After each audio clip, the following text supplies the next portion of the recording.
Hello again, Sandwich. I'm Greg Anderson, and welcome into another virtual edition of Meet the Candidates. I want to introduce you to a local mom of three boys here in Sandwich. They are in the Sandwich School. She's also a proud beach goer, she tells me, with her dog Ripton, which is awesome. And now she is a candidate for school committee, one of three people running for two seats. I'm excited to hear more about her vision. Alexis Higgins, welcome. Hi, thank you for having me. You're welcome. So tell me, do you go by Alexis or Alexandra? So I go by Alexis. Um, yeah, but all my legal information says Alexandra. Got it. Excellent. So when people show up at the polls, they're going to see Alexandra Higgins. Correct. Excellent. So let me ask you, this is your first run for a public seat. Yes. What interests you about this? Why are you doing it? What are you crazy? Maybe. Yeah. Um, I have three boys that are in the sandwich school, and they all three have IEPs. They are all neurodivergent. And I just wanted to be more involved in knowing, what's going on behind the scenes, and just wanted to be able to be part of helping support all students, whether they are neurodivergent or neurotypical. Yeah, so I have just, I, yeah, I've spent a lot of times in the schools, just as a parent, advocating for my children. I've had other parents come up to me because I have been very vocal on social media throughout my journey of becoming a mother of children who have special needs. And so I've had, parents come up to me or like message me and be like, hey, I'd really like to ask you some questions or pick your brain about this. And so, yeah, I just want to be, involved more behind the scenes, and then hopefully be able to help other parents, Great. um, because they'll have more of an idea of, what exactly is going on. So, yeah, Yeah. So you have three boys. How old are yes. they? 11, 8, and 5. Okay. It was much Um, easier when it was 3, 6, 9. Like oh yeah, that I rolls did off see the your eyes tongue a go up. lot. Like, yeah, I got you. Rolls off the tongue more. Yeah, exactly. So tell me can you characterize what your experience has been with special education and the resources that the school district has afforded you and your boys? So I will say that um, I've had a pretty good experience as far as what is there to offer my boys. Obviously, two of my boys, the resources they need are a little more like are simpler than my one of my boys, who requires a little bit more, accommodations and assistance and stuff like that. And it can get a little bit tricky because I know that, the town, everything is state specific. So the town has a hard time, I understand, like as far as budgeting goes, with what they can and can't provide. I will say that it hasn't been the easiest journey, but from things that I've heard, like I'm in a group on Facebook for moms of Massachusetts who have children with autism. That so this is like all over the state, and I've heard some like not so great stories as far as getting accommodations and help with their kids. And so I will say that like I feel I feel pretty lucky, as far as that goes with getting the services they need. Did I have to fight for some of those services? Yes. Yeah. Um, and I mean that's a story that it's a tale as old as time. I hear from lots of parents, whether they're, parents here in our town or other towns or even other states, that it can be a bit of a battle to get what you need for your Yeah. child. Yeah. It's certainly one of those situations where parents need to be advocates Yes. for their kids. And sometimes parents need advocates of them for themselves. Right, right. I will say that I personally do have an educational advocate. I didn't necessarily sorry, I'm from North Carolina, so I didn't necessarily feel the need for one up until the last year or so, because, like I said, one of my boys, it's a little more complicated as far as accommodations and needs for him. And so, she has taught me, and like we've taught, like she has helped me in so many ways, like things that I didn't know. And that's one of the things too that I really am passionate about, is that I want there to be more of a communication between the schools and parents, to be like, these are the resources that are available to you, because a Yeah. lot of parents don't know that they Yeah. can request testing, or that they can request evaluations for their children. If you get your child's report card and there's consistent, like, oh, they're really struggling in this area, okay, well, do you know that you can request further evaluation and testing to see if maybe there's some sort of disconnect there? Yeah. Yeah. And I think, a lot of parents don't know that. And so I think that that's something that is important, because we all want children to succeed. And I know, like, the sandwich schools, like, I know that the administration and the teachers and the staff, they all genuinely care about our students, and they want them to succeed. And I think that parents need, you know, parents being able to know, like, hey, like, I know that they're struggling. I don't know what to ask for. Yeah. Just How do knowing you, that it's there. yeah, sure.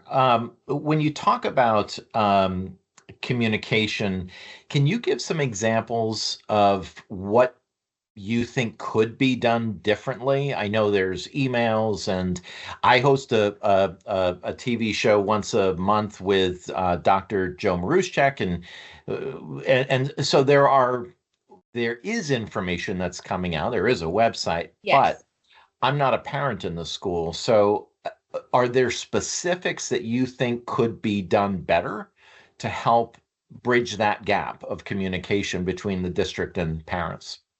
Yeah. So, I know that we have, we have emails upon emails, that we get monthly newsletters, we get, like, from the superintendent, like, all that.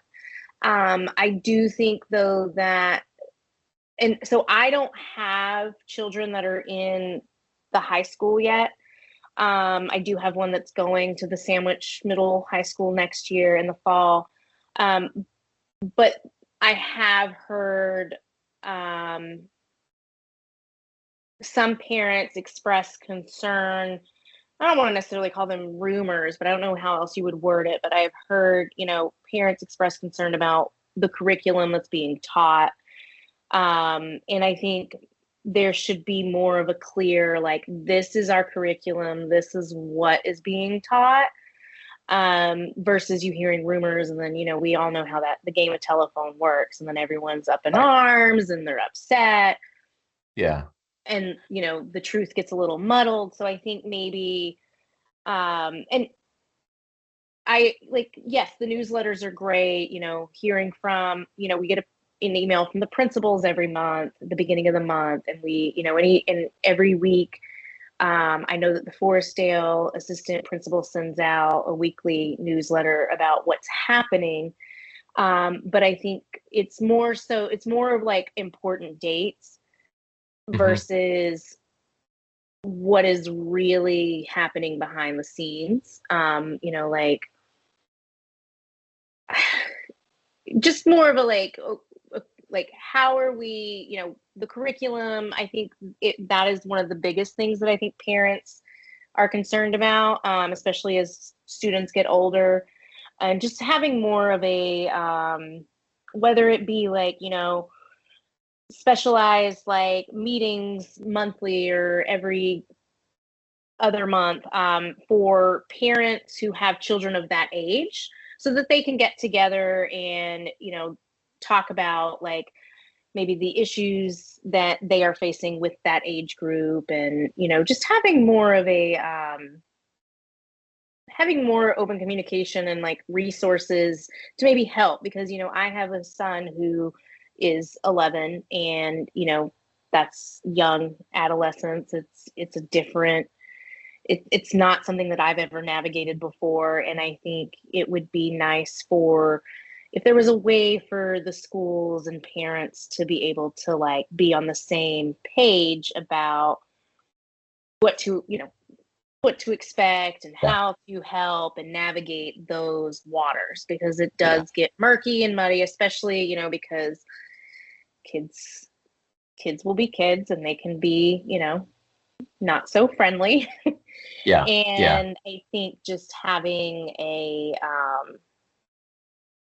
just my hope is that there would be some way to, for the schools and the parents to work together in navigating, whether Yeah. that be like, an optional, like you can sign up for this meeting, and we meet every couple of months to like, if for any questions or concerns, maybe somebody could help us, like whether it's the school psychologist who's like, this is Right. how we, this is what is normal, this is what's that, what to expect. And then again with the curriculum and everything, because I think some, with the hearsay, some parents get a little, Yeah. they don't know what's being taught, I guess. Yeah. Let me ask you this on the school committee. There's many very lofty issues Right. that the school committee is challenged with. One of them is really is student retention, making sure that we are not losing students. Right now, we're kind of in a holding pattern. We have not dropped down, Right. um, but we obviously would like more. What do Correct. you see your role being should you become a part of the school committee as it relates to the student retention issue? What contributions do you think you could make in that realm? I think making it, so I, from my understanding, a lot of the times the reason that we have students leave the school district and go to, charter schools, or go to, you know, private schools or the tech school, a lot of the issues from, like I said, from my understanding, is that I is more of that like accommodation piece, is, so I would hope to work with the board and, and the schools to figure out how we can accommodate each child and their individual needs, because we all, like, we know, and science has proven that we don't all learn the same. We all have different styles of learning. We all have, we all process information differently. So I feel like if there was a way and we could figure it out, we could potentially keep students in the school systems, because we could help them all succeed in their own individual way, so that they're not seeking that elsewhere. What is what is your opinion on, we have the current federal administration, the Trump administration is really coming down on education, federal funding. We're not a large student aid or aid district, but the financial piece aside, DEI is right in the target there for not only the president, but members of our community, parents that you see every day in and around the community. Yep. How do you feel the district should handle the issues of DEI? Whew, that's that's a tough one. Because I know that a lot of people are scared. They're nervous about it because we don't know how it's going to affect our children. We don't know, especially those who have 504s or IEPs. It's all up in the air. We don't. There's not a lot of information out there. Um, I I feel that hopefully we as a district and as a community can still try to support and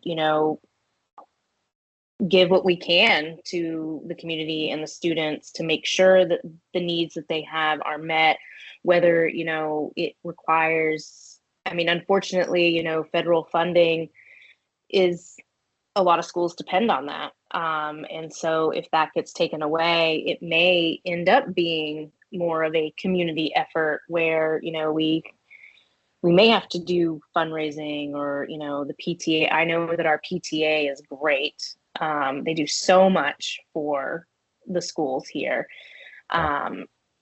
So I just, I think hopefully the district can work with everyone involved to make sure that if funding is taken, that we make sure that we have a way to, pick up Yeah. the slack in that.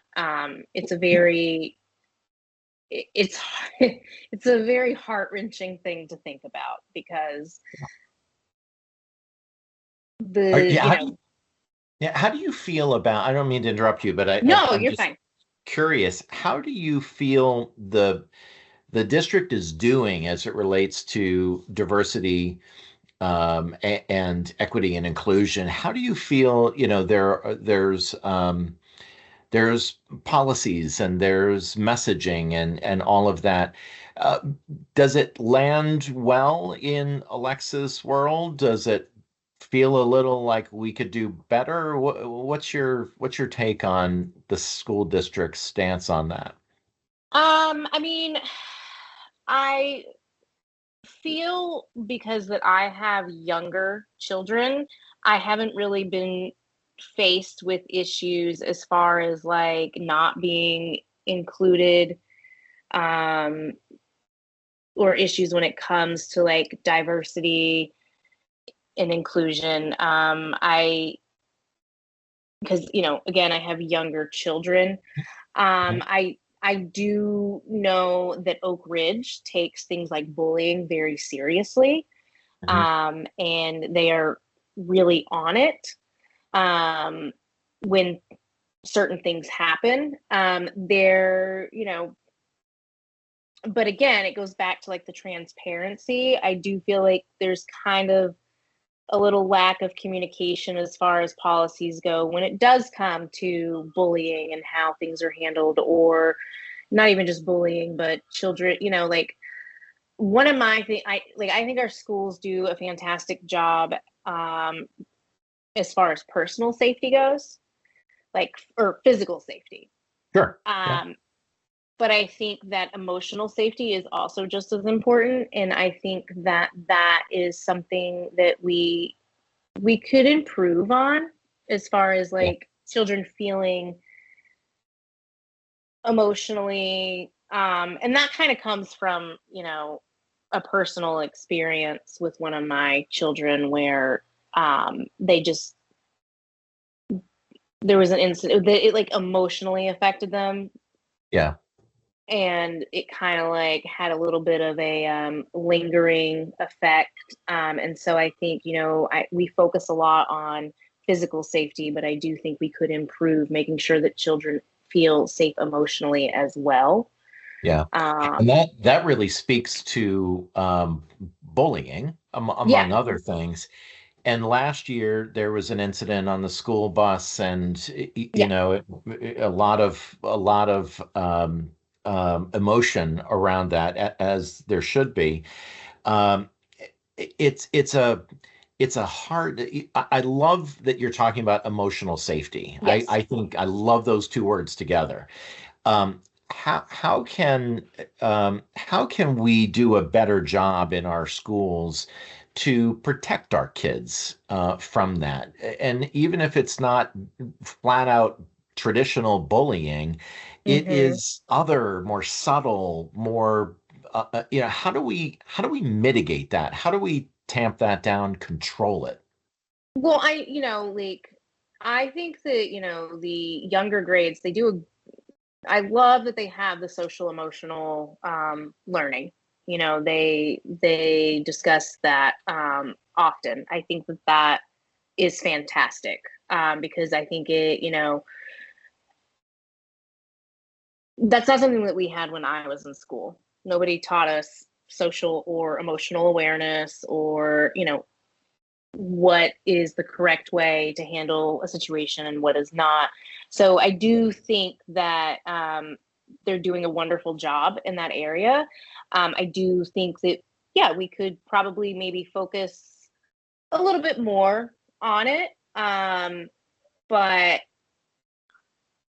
I just, yeah, There's I think always that work to do. there's always work to do. There's always Yeah. and nothing is perfect. It's not going to be perfect, but I do think that we could, you know, have more open conversations, Yeah. with not just students but parents, because a lot of times too, these issues, they begin at home and then they carry over into school. Right. um and it's just like I think, like I said, the younger grades, I don't have any experience with the high school because all my kids are younger. um and I think it's great they have that social emotional aspect, teaching. Yeah.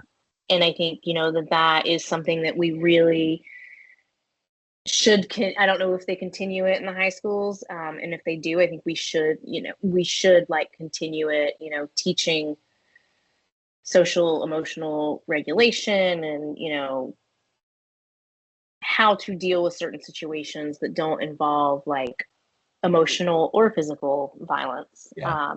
And again, it's not going to be perfect because we're all human. We all have our moments. Um, but just, making that a priority of, so that we do have like emotionally intelligent children. Yeah. Let me switch gears. If you were to win the seat on the school committee, you would be a vote in things like the budget. Mhm. And the fiscal year 26 budget is asking for a 3.36% increase.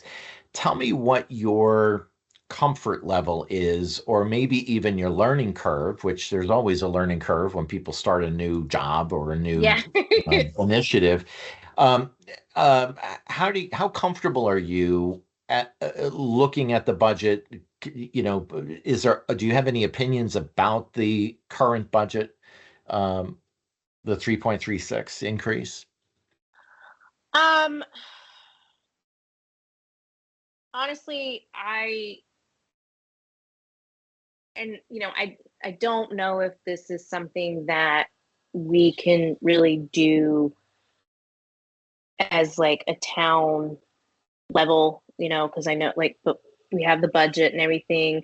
I know that maintenance is important with the buildings. Like, we want to keep those up to date, and I'm all for that. Like, we don't want it to, break and then fix it. We want to keep it from breaking. But I also just really wish that we could use some of that budget, to help support our teachers, because they are the ones who are teaching our children.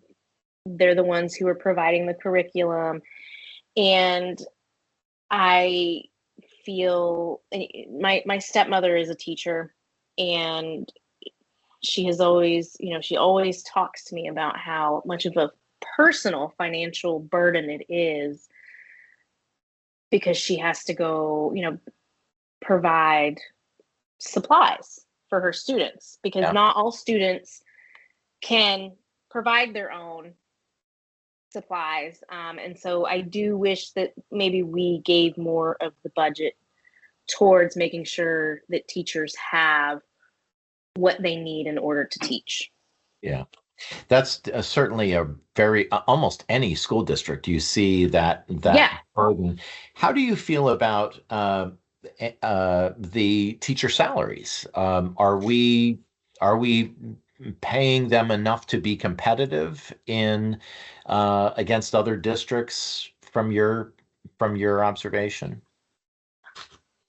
I mean, I personally don't know like what they make versus other districts. I Mhm. do think that they are not paid enough to deal with 20 plus kids a day. Like, it's Yeah, not something that I could do. yeah, Um, they deal with all sorts of things. yeah, Um, and I think that just like not just necessarily our district, but as a whole in this yeah, country, teachers are not paid nearly enough for what they do. yeah, yeah. We're almost out of time. If there is a day, Thursday, May 8th, where your name is on the ballot and we're all going to stand there and we're going to circle names. There are two names out of the three of you. Uh, Tell me why I or others in our community should circle Alexandra Higgins. Such a